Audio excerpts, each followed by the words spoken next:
코로나 팬데믹은 하나님의 사랑의 징계입니다. 우리로 하여금 하나님께로 돌아오게 하시는 채찍입니다.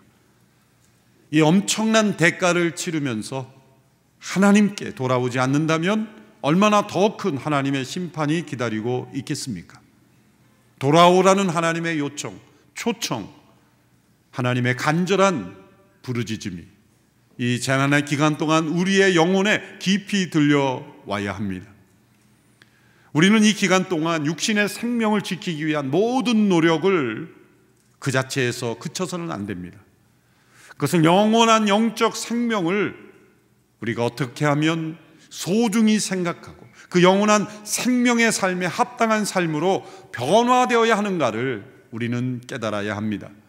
이 땅에서 경험하는 모든 우리의 경험, 기억, 우리의 모든 삶의 여정은 영원으로 이어지기 때문입니다. 예수 그리스도 안에서 우리에게 준 영원한 생명, 이 땅의 모든 기억이 소멸되는 것이 아니에요. 이 땅의 모든 경험이 소멸되는 것이 아니에요. 예수 그리스도 안에서 죄사함 받은 하나님의 백성들로서 영원한 생명의 삶을 사는 성도로서 우리에게 주어진 영생의 삶이 있기에 우리는 이 땅에서 경험하는 모든 삶, 그것이 축복이든 재난이든 간에 영원한 생명의 삶을 준비하는 삶이라는 것을 우리는 깊이 깨달아야 합니다. 그래서 특별한 이러한 전 세계적인 재난은 하나님께서 전 세계를 통치하고 계심을 우리에게 보여주시는 겁니다. 그래서 이러한 재난의 기간, 우리가 방역에 힘쓰고 또 육체의 생명을 보존하려는 모든 노력을 뛰어넘어 우리에게는 영적 생활 방역, 영원한 생명의 삶을 우리가 이 땅에서 깨닫고 체험하기 위해서 노력해야 하는 것입니다. 느헤미야와 그 백성들을 통해 재건된 예루살렘 성벽은 그 자체가 목적이 아니었습니다. 그것은 기본적인 기초적인 방어시설에 불과합니다. 아무리 성벽이 견고하다 할지라도 그 성문을 누가 지키며 언제 어떻게 관리하며 그 문지기를 누가 임명하며 어떻게 훈련시키고 감독하느냐에 따라서 그 성벽은 아무 소용이 없을 수도 있기 때문입니다. 그 성벽이 진정 요새가 되려면 올바른 사람이 그곳에 있어야 하기 때문입니다. 결국 최고의 안전, 보안은 바로 하나님의 사람들입니다. 정직하고 충직하고 신실한 하나님의 사람들입니다. 이러한 방역에 필요한 시대도 국민 개개인이 방역에 앞장서야 되는 것처럼 영적 바이러스를 막을 수 있는 그런 영적 성벽도 하나님의 사람들이 사회 곳곳에서 하나님의 진리로 막아설 수 있는 영적 성벽이 되어야 이 나라 민족이, 이 세상이 사단마귀가 틈타지 못하는 견고한 하나님의 백성들로 설 수 있기 때문입니다. 이런 의미에서 성벽이 완공된 이후에 이 느헤미야 행적은 매우 중요합니다. 느헤미야는 성벽 재건의 공사가 다 이루어진 이후에 이 백성들을 영적 생활 방역의 체제로 전환시켰기 때문입니다. 성벽이 완공되었을 때 백성들은 기뻐하며 흥분했을 겁니다. 기적적인 완공을 보며 하나님께 영광을 돌려드렸습니다. 대적들도 두려워했습니다. 이제 축하하며 안심하며 쉴 때가 되었다 생각할 수도 있습니다. 그러나 느헤미야는 전혀 긴장을 풀고 있지 않습니다. 느헤미야는 이 성공 너머를 바라보고 있기 때문입니다. 그들이 목표로 했던 성벽 재건 너머를 바라보고 있기 때문입니다. 지혜로운 지도자, 참으로 영적인 지도자는 목표로 했던 그 목표 너머를 항상 바라봅니다. 느헤미야는 지금 성벽 재건 이후를 바라보고 있습니다. 아직 대적들의 위협은 끝나지 않았기 때문이죠. 대적들의 목표도 성벽 재건을 방해하는 것만이 아니었습니다. 그렇다면 그들의 위협은 끝나야 되겠죠. 그들의 목표도 성벽 재건을 막는 것만이 아닙니다. 공동체를 무너뜨리는 것이고 결국 그 공동체를 이끄시는 하나님을 대적하는 것이 그들의 목표였기 때문입니다. 느헤미야 1장 이후로 2장 3장에 지나면서 이 느헤미야를 대적했던 사람들의 이름을 여러분 귀에 익숙할 겁니다. 산발락과 도비야, 게셈이죠. 이 중에 산발락과 게셈은 이방 이름이라는 것을 우리가 알 수 있는데, 도비야는 유대인 이름이죠. 실상은 유대인이 아니면서 유대인 이름을 가진 것은 유대인 속에 침입하려고 했던 거죠. 도비야, 참 이름이 멋집니다. 야로 끝나는 유대인들의 이름은 여호와 이름을 빌려온 거고, 엘로 끝나는 이름은 엘로인 하나님의 이름을 빌려온 거죠. 도비야는 토브라는 선하다는 뜻과 여호와가 합쳐진 여호와는 선하시다. 얼마나 이름이 좋은 이름입니까? 그러나 실상은 선한 사람이 아니었습니다. 유대인들 깊숙이 침투했습니다. 혼인관계를 통해 여러 가지 사회 경제적인 관계를 통하여 동맹관계가 되어서 당시에 예루살렘의 백성들에게 엄청난 영향력을 미칠 수 있었던 사람이었습니다. 그는 하나님의 사람이 아니었고 도리어 하나님을 대적하는 죄악의 사람이었습니다. 바로 이러한 이들이 여전히 백성들에게 영향을 미칠 수 있었기에 느헤미야는 지금 성벽 재건이 완성되었다고 들뜰 틈이 없었습니다. 도리어 그 성벽 재건을 뛰어넘어 이 물리적인 방어 계획을 뛰어넘어 영적인 방어, 영적인 견고한 공동체를 세우지 않으면 안 되는 시급한 상황이 있었습니다. 오늘 이 시대 영적 생활 방역이 시급한 때입니다. 지금 코로나 방역으로 우리 모두가 긴장하고 있는 이때에 우리는 여기서 머물러서는 안 됩니다.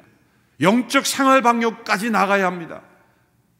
이 나라 민족의 영적인 공격이 어디서 이루어지고 있는가? 교회를 향한, 성도들을 향한, 이 시대의 문화와 우리의 자녀들을 향한 영적 공격이 어디서 이루어지고 있는가를 우리는 분별할 수 있어야 하는 것입니다.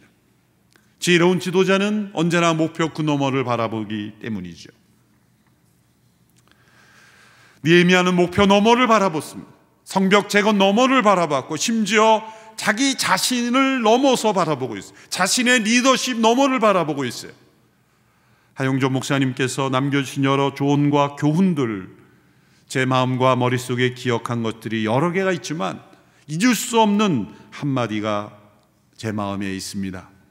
개인적으로 제가 들었던 이 문장, 단어 하나도 틀리지 않고 제가 그대로 기억하고 있는 겁니다.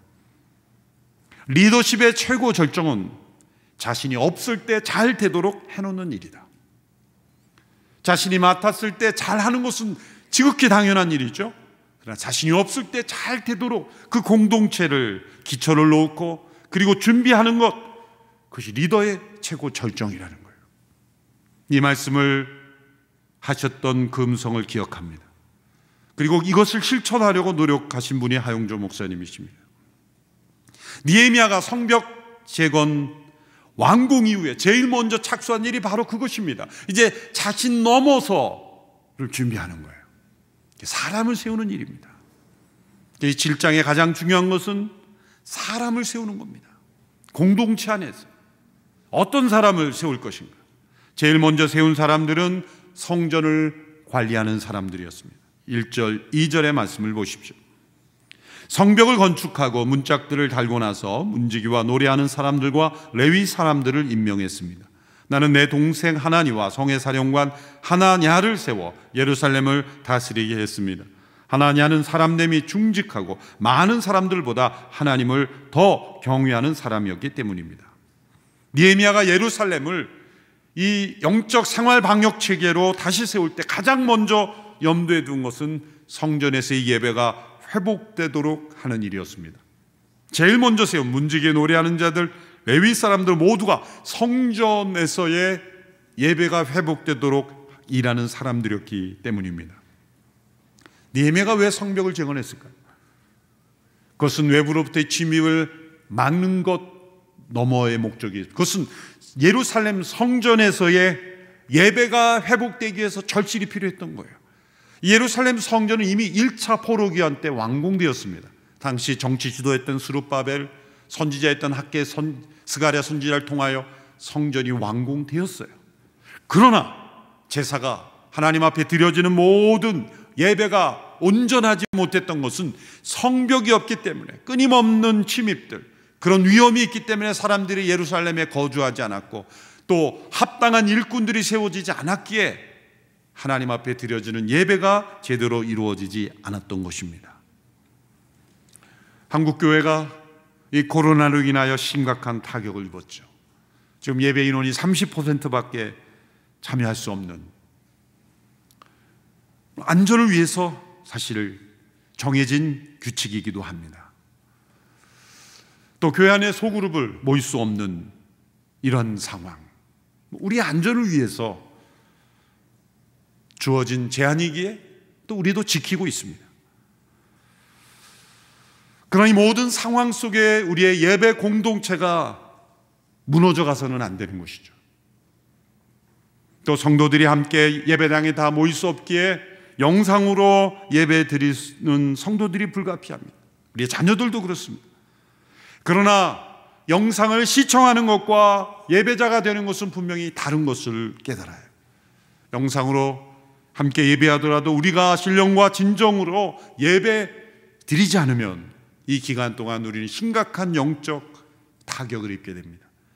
영적 생활 방역의 첫 번째 원칙은 생활 예배자로 서 있는 것이다.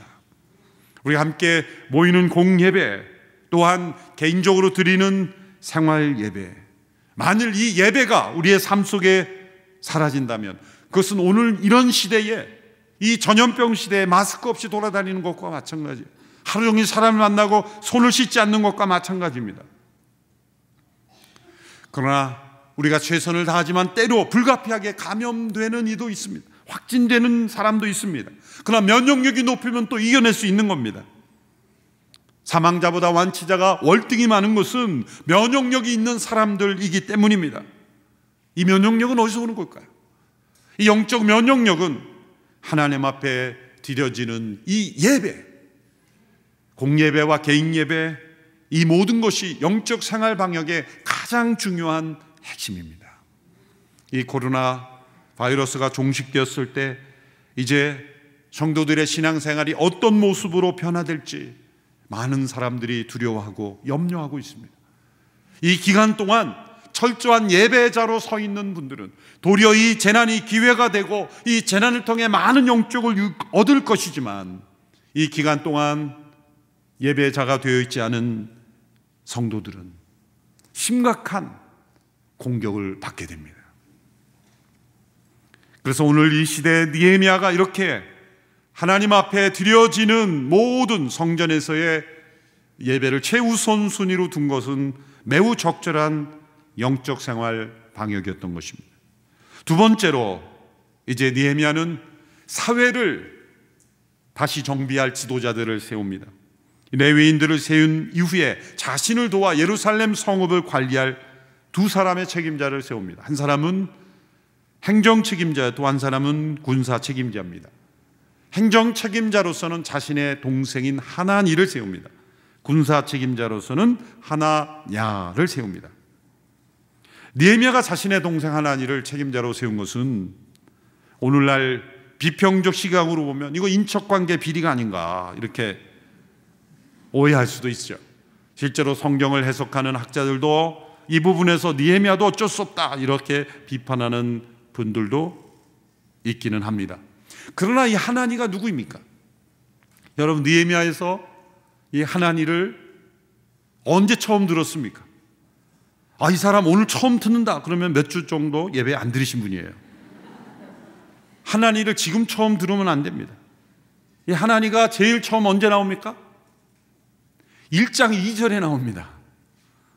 느헤미야에게 예루살렘의 형편을 알린 사람이 하나니죠. 동생입니다. 그가 왜 예루살렘에서 페르시아에 있는 느헤미야 형에게 왔습니까? 그냥 여행하다가 만난 게 아닙니다. 생각나서 그냥 전한 게 아닙니다. 무심코 말한 게 아니라 예루살렘의 형편을 알리기 위해서 페르시아로 떠났던 거예요.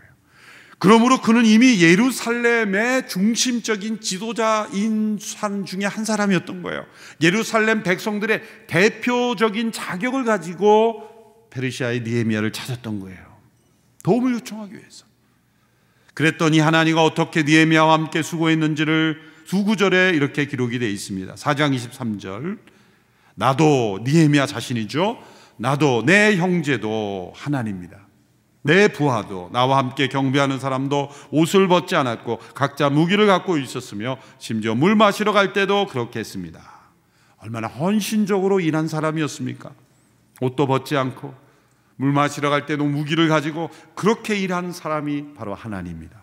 또 한 구절, 5장 14절을 보시면, 나는, 느헤미야죠, 유다 땅 총독으로 임명되던 해 곧 아닥사스다 왕 20년부터 32년까지 12년 동안 총독으로 있었지만 나와 내 형제들은 총독의 몫으로 나온 녹을 먹지 않았습니다. 12년 동안 느헤미야가 예루살렘 총독으로 일했는데 무보수로 봉사했다는 것이고 그의 동생 하나니도 그렇게 했다는 거예요. 그러니 이것이 인척관계의 비리가 아니라는 것을 알겠죠? 존경받고 그리고 마땅히 있어야 될 위치에 합당한 사람을 세운 것입니다. 또 한 사람은 하나냐입니다. 영문의 관원이었던 사람이라고 되어 있죠. 영문은 요즘 군대로 아웃포스트, OP입니다. 초소입니다. 초소. 작은 초소에서 지키던 사람을 느헤미야가 주목했고 작은 일에 충성했던 그를 전체의 보안 책임자로 맡긴 것은 하나님의 법칙입니다. 그 하나냐를 이렇게 평가하죠. 7장 2절입니다. 후반부에 보면 하나냐는 사람됨이 충직하고 많은 사람들보다 하나님을 더 경외하는 사람이었기 때문입니다. 그는 자신의 동생 하나니는 이렇게 평가해서 제외하고 동생이 있기 때문에 의식적으로 뺀 것 같아요. 그러나 실상은 하나니도 하나냐와 같이 충직하고 하나님을 더 경외하는 사람이었던 것이 분명합니다. 여기서 우리가 적용할 수 있는 두 번째 영적 생활 방역 원칙은 충직하고 하나님을 경외하는 사람이 지도자로 세워졌다는 거예요. 충직하고 하나님을 경외하는 사람이 지도자로 세워진 것. 이거 왜 중요합니까? 지도자 한 사람은 그 성벽의 모든 문지기보다 더 중요한 문지기인 거예요. 가장 중요한 문지기인 겁니다. 지도자 한 사람이 어떤 판단을 하는가가 그 성읍 전체, 공동체 전체, 그 나라 전체가 어떤 방향으로 가는지를 결정짓기 때문이죠. 나라가 어수선해지고 혼란한 것이 수많은 백성들이 서로 치고받고 싸워서 혼란해집니까? 아닙니다. 지도자 몇 사람이 서로 싸워서입니다. 수많은 국민들이 도적질하기 때문에 나라가 어려워지고 혼란해집니까? 세계 역사를 보십시오. 소수의 지도자 몇 사람이 도적질할 때 나라가 혼란해지고 역사에 몰락을 맞이하는 것 아니겠습니까? 교회가 혼란해지고 능력을 잃어버리는 것이 많은 성도들이 다투기 때문입니까? 지도자 타락 아니겠습니까? 결국은 성도들이 분열되어 다투게 한 것은 결국 지도자 책임이죠. 성도들이 편을 나눠 서로 싸우게 만든 지도자는 책임이 그 지도자에게 더 큰 것입니다. 그렇게 하지 않도록 해야 되는 거예요. 이 느헤미야가 세운 이 하나니와 하나냐 두 사람, 이 두 사람은 충직하고 하나님을 경외하는 이 두 사람이기에 이제 예루살렘에 이 두 사람이 보이지 않는 영적 성벽이었던 거예요.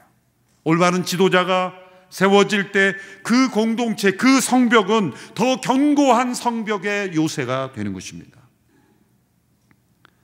느헤미야는 그 백성들에게 이런 특별한 경계 대책을 주문하죠. 3절 4절 내가 그들에게 말했습니다. 해가 높이 뜰 때까지 예루살렘 성문들을 열지 말고 문지기가 지키고 있는 동안에도 문을 단단히 닫고 빗장을 질러 놓아야 한다. 그리고 예루살렘 주민들을 경비로 세워 각기 지정된 처소와 자기 집 앞을 지키게 하라. 그 성은 크고 넓은데 성 안에 사는 사람들은 얼마 없고 제대로 지은 집들도 아직 얼마 없었습니다. 특이한 조치죠. 그것은 이 해가 중천에 떠 있는 동안에만, 짧은 기간에만 성문을 열라 그런 뜻입니다. 언제든지 대적들이 공격해 오기 때문에 각자 순서를 정해 자기 집 맞은편을 지키며 또한 그 문을 단단히 닫고 빗장을 질러 놓아라. 오늘 이 시대 이것을 우리 영적 방역에 적용한다면 무엇입니까? 문을 단단히 닫고 빗장을 질러 놓아라. 우리 개개인의 영적인 공격해오는 문을 단단히 닫고 빗장을 질러 놓아라. 교회, 한국교회, 그리고 이 나라 민족에 영적인 바이러스가 들어올 수 있는 문을 단단히 닫고 빗장을 질러 놓아라. 최근 교계에서 왜 포괄적 차별금지법 제정에 대해 이렇게 강하게 반대합니까? 그 법 그대로 차별이 사라진다면 찬성해야죠. 이름은 얼마나 멋지고 좋은지 모릅니다. 그러나 그 내용은 매우 심각한 독소들을 가지고 있어요. 가장 심각한 것은 남자와 여자 외에 분류될 수 없는 성을, 존재하지 않는 성을 존재하는 것처럼 소위 사회적 성, 소셜 젠더를 법조항에 만들어 놓은 거죠. 세상에 남자와 여자 외에 인류 역사적으로 제3의 염색체가 발견된 것이 있으면 가져와 보십시오. 존재하지 않습니다. 성향이 있는 것과 실체가 있는 것은 다른 것입니다. 그러나 그것을 법제화하기 때문에 그것은 문을 여는 거예요. 엄청난 문을 여는 거예요. 얼마 전 로만 캐톨릭의 교황이 동성결혼 합법을 지지했죠. 아마 로만 캐톨릭은 엄청난 이제 갈등과 분열, 소용돌이에 휘말릴 거예요. 지도자 한 사람이 어떤 문을 여는가가 이러한 일이 일어나는 것입니다. 중직하고 하나님을 경외하는 사람이 지도자로 세워야 돼. 교회의 지도자로 세워야 돼. 국가의 지도자로 세워져야 하는 것입니다. 세 번째로 이제 느헤미야는 이렇게 사람들을 세우는 인구조사를 합니다. 인구조사의 목적 또한 사람들을 세우기 위해서. 다윗이 이렇게 인구조사를 했던 적이 있죠. 정반대 이유로. 그는 올바른 사람들을 세우기보다 자기 자신을 세우기 위해서, 자기의 세력을 과시하고 군사력을 의지하고 하나님을 의지하지 않고 사람을 의지하기 위해서 인구조사를 했다가 하나님의 벌을 받았어요. 근데 느헤미야는 정반대입니다. 하나님을 의지하는 성읍이 되게 하기 위해서 이 제사가 회복되어야 되고 예루살렘에 마땅히 거해야 될 백성들을 확보하기 위해서 이 조사를 한 거죠. 어떤 직책을 가진 사람들이, 어떤 계보의 사람들이 몇 명이 돌아왔다, 이 7장 전체가 나오는데 핵심은 뭐냐면 예루살렘에 마땅히 살아야 될 사람들을 확인하는 거예요. 그 사람들이 이 책임을 지도록 하는 거예요. 이 공동체의 이론에 책임과 의무를 다하게 하는 겁니다. 이것은 인종을 구별하고 차별하기 위해서가 아니에요.